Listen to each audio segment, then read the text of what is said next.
Книга 14. Тао. Путь вознесения. Одинарные тоны языка света. Уроки овладения свободой. 7-я октава любви. Свобода. Тоны языка света желтого спектра, от светло-золотого до светлого золотисто-белого цвета. Природа. Активный. Модуляция, или вибрация свободы, является сутью того, что дает возможность отодвинуть в сторону все, что не служит эволюционному пути данного момента. Одновременно, тон свободы вызовет усиление энергии, всего того, что способствует эволюционному скачку. У модуляции свободы нет срединного пути. Все, что поддерживает стремление к свободе, сохраняется и усиливается, а то, что не поддерживает, отбрасывается или отодвигается. Свобода – тон, устраняющий привязанность, освобождающий вас самих и других от стесняющих уз. Свобода подразумевает суверенитет, независимость, непривязанность, невовлеченность. Свобода оказывает воздействие, не отличающееся от прощения, приводящего в действие вознесение, лишь переводит вознесение в следующую стадию. Сначала человек должен простить и высвободит карму, затем избавиться от привязок и на физическом плане освободиться от порабощающих его обстоятельств. Вибрация свободы позволяет заякорить вознесение на физическом плане. Поэтому, воздействие обладающих свободой в качестве главного или вспомогательного тона будет превращать вознесение в физическую реальность, как для них самих, так и более широко, для человечества в целом. В процессе воплощения желтого тона свободы, восходящий человек учится освобождать себя от связей с прошлым, чтобы можно было создать новое будущее, которое не будет повторением прежних реалий жизни. Именно в ходе вмещения тона свободы, посвященные совершают многие изменения в жизненных реалиях, а также с целью воплощать 3000 единиц уровня вознесения. Чтобы вместить 3000 единиц, требуется пройти значительные изменения в жизни, являющиеся по сути посвящениями, испытаниями. Это может быть смена профессиональной деятельности или работы, которая удерживала вас в течение долгого времени.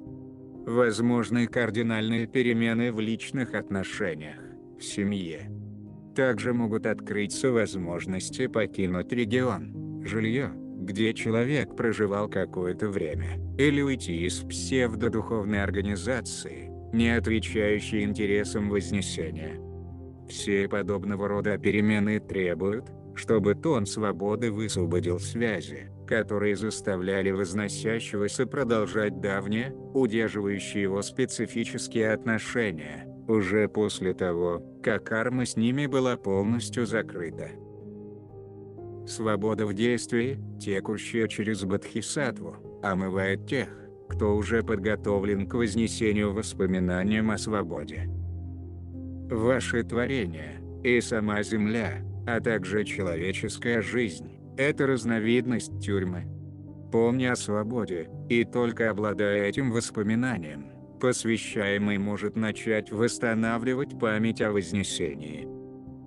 Глубинное стремление к свободе побуждает человека к борьбе с тьмой внутри себя и освобождению от всех соглашений с теми сущностями, которые внедрили мыслеформы несвободы на Земле. Вознесение несет свободу во всей сфере жизни человека. Когда каждый бодхисаттва переходит к следующей фазе работы и вмещает 7-ю октаву любви, он тоже в своей жизни становится свободным от всех видов мыслеформ закрепощения.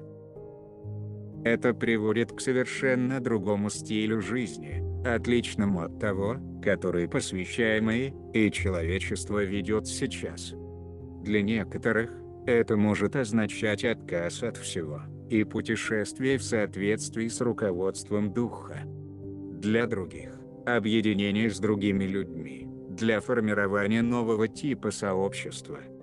Тем не менее, форма проявления свободы несущественна, поскольку она будет основываться на том, что доставляет посвящаемому в данный момент радость и удовольствие.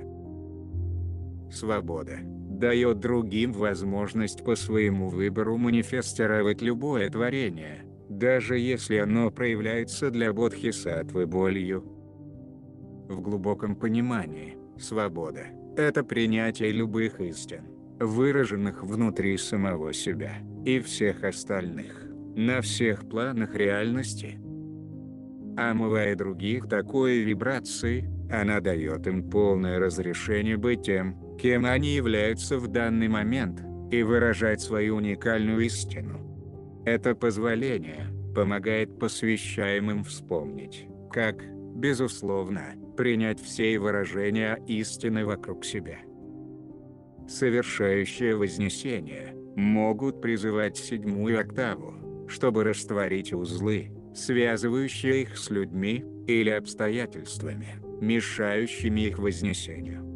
Эти вибрации также позволят посвящаемым найти собственную свободу выражения для выполнения своей цели на Земле.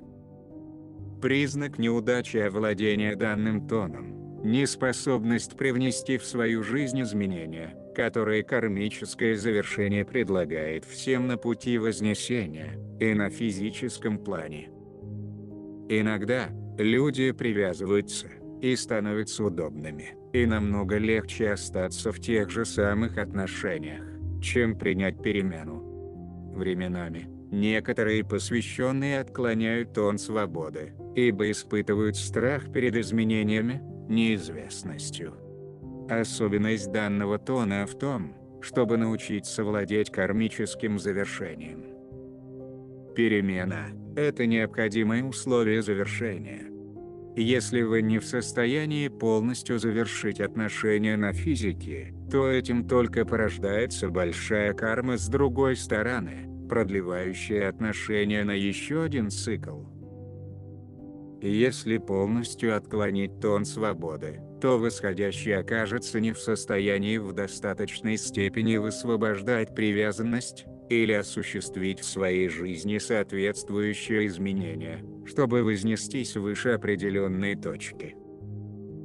Если внутренний мужчина восходящего человека склонен быть дистанцированным, уклончивым, неопределенным по характеру, то будет иметь место тенденция отклонять спектр темно-желтого цвета, связанного с тоном свободы. Если внутренняя женщина восходящего склонна цепляться, создавая больше привязок, вместо того, чтобы высвобождать их в вознесении, то отклоняется светло-желтый цвет, связанный с тоном свободы.